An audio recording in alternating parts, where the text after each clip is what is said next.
تمام سید زادیہ، ان کو دلاسا دینے والا کون ہے؟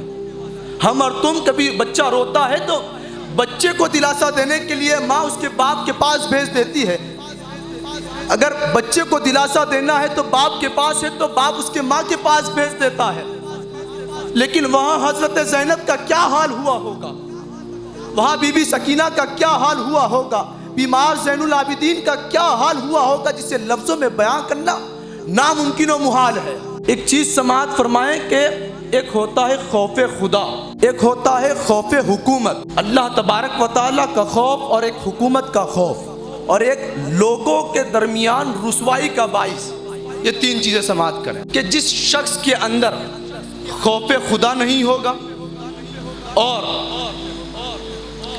جس شخص کو حکومت وقت کا اندیشہ یا ڈر بھی نہیں ہوگا، اور جس شخص کو لوگوں کے درمیان ذلت و رسوائی کا سامنا بھی نہیں کرنا ہے، تو وہ شخص عظیم سے عظیم تر گناہوں میں مبتلا ہوتا ہوا نظر آتا ہے،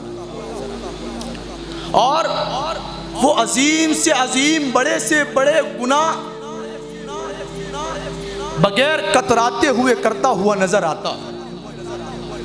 اور یہی حال ان یزیدیوں کا تھا جو کربلا میں 72 کے سامنے موجود تھے۔ نہ ان کے دلوں کے اندر خوف خدا ہے، اگر خوف خدا ان کے دلوں میں ہوتا تو وہ اہل بیت سے مقابل نہ ہوتے۔ وہ تخت و تاج کی لڑائی نہیں تھی، وہ حق و باطل کی لڑائی تھی، اور حکومت وقت کی تو بات ہی دور رہی، خود یزید ہی نے ان لوگوں کو بھیجا تھا۔ پورا ષڑینتر جو رچا گیا یزید ہی کے کہنے پر کیا گیا، یہ تمام معاملات کیے گئے، اور جسے لوگوں کے درمیان رسوائی کا بھی سامنا نہ کرنا ہو، یہ وہ لوگ یزیدی تھے۔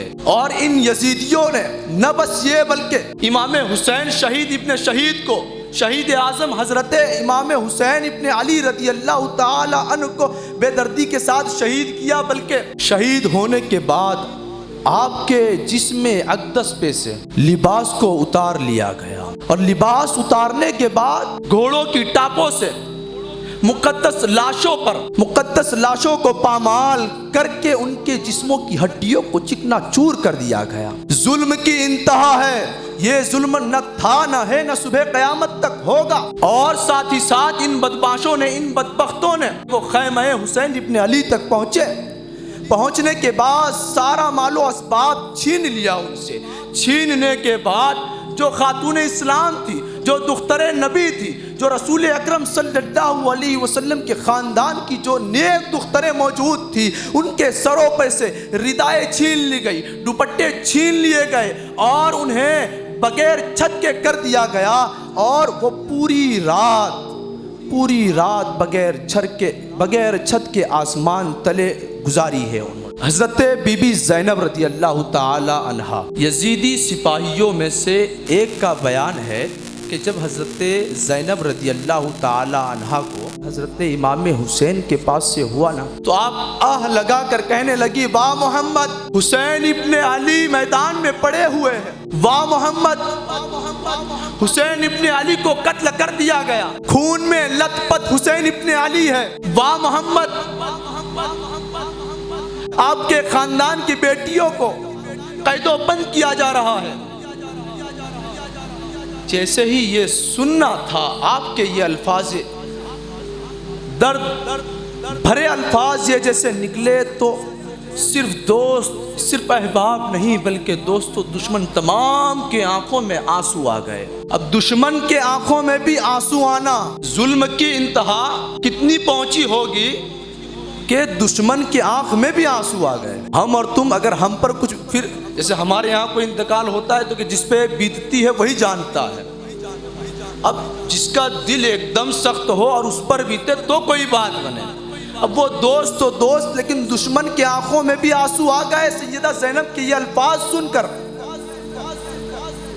اب ان بدماشوں نے، ان بدبختوں نے سیدنا حسین ابن علی رضی اللہ تعالی عنہ کے جسم اقدس کے ساتھ تو اتنی بے حیائی کے ساتھ آپ پر ظلم کیا، بے دردی کے ساتھ آپ پر ظلم کیا، جسے بیان کرنا ممکن نہیں ہے۔ آخری بات سماعت فرمائیں کہ جب سیدنا حسین ابن علی رضی اللہ تعالی عنہ کا سر مبارک یہ کوفی لوگ کوفہ کی طرف لے جانے لگے، اور کوفہ میں لے جانے کے بعد عبید اللہ بن زیاد اس کا دربار سجا تھا۔ اس کے دربار میں سیدنا حسین ابن علی کا سر مبارک ایک تشت میں لایا گیا، ایک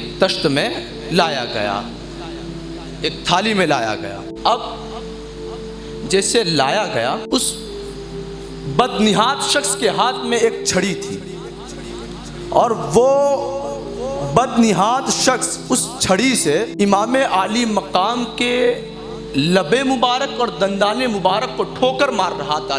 گردن جسم سے جدا ہے، جسم سے علیحدہ ہے، الگ ہے، تشتری کے اندر آپ کا سر مبارک ہے، اور وہ بدنہاد اپنے ظلم کی انتہا کو یہاں تک پہنچا ہے کہ اپنے ہاتھ میں جو چھڑی تھی اس چھڑی سے امام علی پاک کے لب مبارک کو اور دندان مبارک کو ٹھوکر مار رہا ہے۔ اسی محفل میں، اسی دربار میں رسول اکرم، رسول معظم جناب احمد مصطفیٰ محمد عربی روح فدا صلی اللہ تعالی علیہ وسلم کے ایک بوڑھے صحابی حضرت زید ابن ارقم بھی وہاں موجود تھے۔ جیسے ہی حضرت زید ابن ارقم میں یہ معاملہ دیکھا، حضرت زید ابن ارقم صحابی رسول تھے، اور کیوں کر ان کا دل آپے سے باہر نہ ہوتا۔ آپ نے اپنی آنکھوں سے یہ گستاخی دیکھی، آپ اپنے آپے سے باہر آئے، اور آپ نے یہ گستاخی بےتاب نہ لا سکے، اپنے آپے سے باہر نکال کر کھڑے ہو گئے۔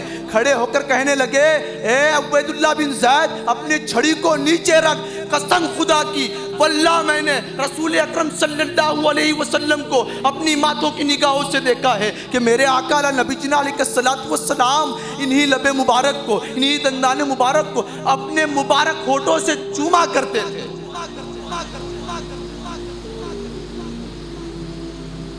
میرے آقا جس دندان مبارک کو چوما کرے، جن کے لب مبارک کو چوما کرے، وہ عظیم شان میرے حسین ابن علی کی تھی، لیکن اس بدنہاد شخص کی ظلم کی انتہا یہاں تک پہنچی کہ وہ چھڑیوں سے کھیلنے لگا۔ اب جیسے ہی حضرت زید ابن ارقم نے یہ کہا تو وہ لعین شخص کہتا ہے کہ اگر تو بوڑھا نہ ہوتا تو میں تجھے قتل کر دیتا، تیری گردن مار دیتا۔ یعنی ظلم کے سامنے اگر کوئی شخص آواز اٹھائے تو اس کا رزلٹ یہ ہے کہ اسے قتل کر دو۔ ان کا حال یہ تھا۔ آج کے دور کے اندر ہم اور تم، پی ایم تو بڑی دور کی بات ہے، سی ایم تو بڑی دور کی بات ہے، ایم ایل اے کے سامنے آنکھ ڈال کر بات نہیں کر سکتے۔ ان کے خلاف ورزی کرو، دیکھو تمہارا کیا حال ہوتا ہے، وہی چیز۔ اور سی ایم پی ایم سے بڑھ کر امام حسین نے جس کی مخالفت کی وہ یزید بدبخت لعین شخص تھا۔